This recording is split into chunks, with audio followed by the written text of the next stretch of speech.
Ketika Buya Yahya ditanya oleh jamaah perempuan mantan pezina, ada seorang istri Bu ya, subhanallah, melakukan satu kesalahan, terpeleset Bu ya, dan sudah menyesalinya, bertaubat.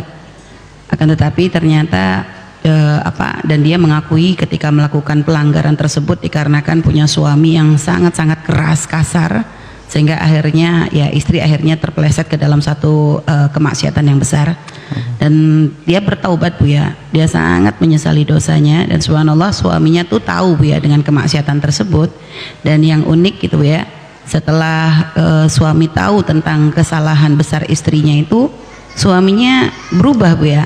Yang awalnya kasarnya minta ampun, itu suami langsung berubah total menjadi orang yang gak pernah marah ya Bu ya, menjadi baik gitu ya. Yang akhirnya istri itu menjadi semakin tertekan, karena kenapa kok setelah dia bermaksiat baru berubah baik begitu Bu ya.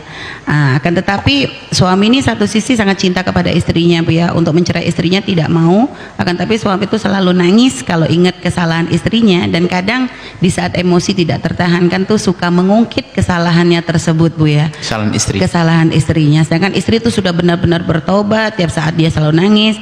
Dan itu dia sudah bilang minta cerai saja nggak apa-apa, dia ridho kalau diceraikan, yang penting suaminya, tapi suaminya nggak bisa gitu, menceraikan juga nggak bisa, tapi bertahan pun dia tidak mampu. Itu seperti apa solusi bagi si istri Bu ya?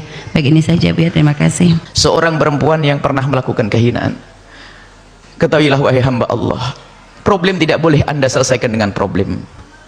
Mungkin suami kasar dan sebagainya, kalau dilacak suaminya kasar, kemudian sampai seorang wanita melakukan kehinaan dengan laki-laki lain, setan berhasil.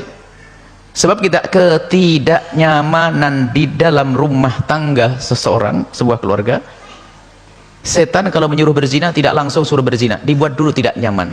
Ada hal sepele jadi sebab permusuhan, perselisihan, termasuk oleh setan dibikin tidak saling peduli dan sebagainya, sibuk dengan sesuatu yang tidak penting, sehingga mulai tidak merasa nyaman di saat duduk dengan istrinya atau dengan suaminya. Mulai seperti itu kan. Tapi di pinggir jalan lihat seorang laki-laki nyapanya lebih lembut dari suaminya, setiap nyapa Masya Allah. Atau tiba-tiba seorang suami menemukan seorang perempuan lembut lagi, Masya Allah. Setelah itu dapat informasi dia adalah sendiri, kemudian sapaannya, dan mula-mula tidak ada apa-apa. Tapi setan kalau jerumus orang zina tidak langsung sehari, tahun depan tuh kata setan. Nah, sebetulnya derajat kekerasan suami itu dia bertahan mulai dari lama, cuman menjadi semakin tidak bertahan di saat dia merasakan kelembutan dari sini, sehingga terasa semakin akhirnya apa, bandingkan kejam lembut, masuklah dalam perzinaan, dia dihinakan oleh setan, tertawa tepuk tangan setan, dapat mahkota dia sang setan itu. Nah, ini godaan, hati-hati.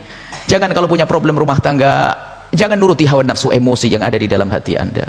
Nggak perlu diselesaikan, bangun keindahan, perlu dibangun. Lah kalau sudah punya masalah kadang-kadang baru sadar, tobat dan sebagainya. Jangan nunggu dicambuk, jangan nunggu kecelakaan, jangan nunggu masalah baru sadar. Ini tadi disebutkan juga begitu, kalau ada masalah baru sadar.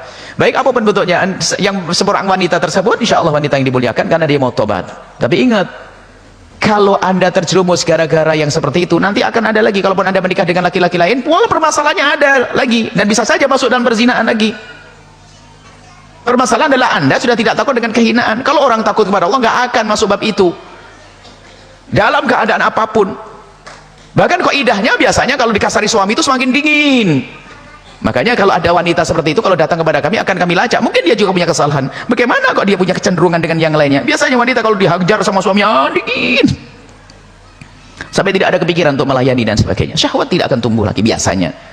Nah, mungkin apapun bentuknya, dia wanita pernah kepleset melakukan kehinaan, zina, anggap saja zina, kemudian dia menyesal, suaminya tahu, kemudian suaminya sisi lain menjadi lembut.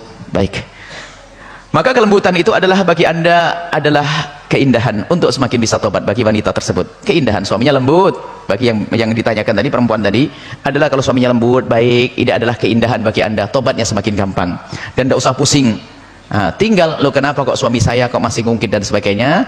Kalau itu kasusnya perlu belajar bersama, dekatkan kepada orang yang alim yang ngerti, akan mendapatkan pesan kebaikan dan seterusnya.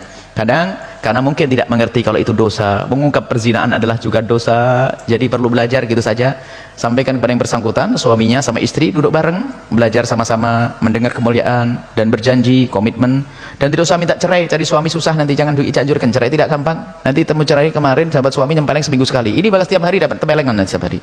Jadi jangan berharap di luar lebih bagus. Ini kadang-kadang ini si bisikan setan, seorang perempuan sudah punya suami baik, khayalnya di luar lebih baik. Wah, belum tentu. Bisa saja 2 hari baik, seminggu hancur-hancuran nanti. Ya, itu saja insya Allah.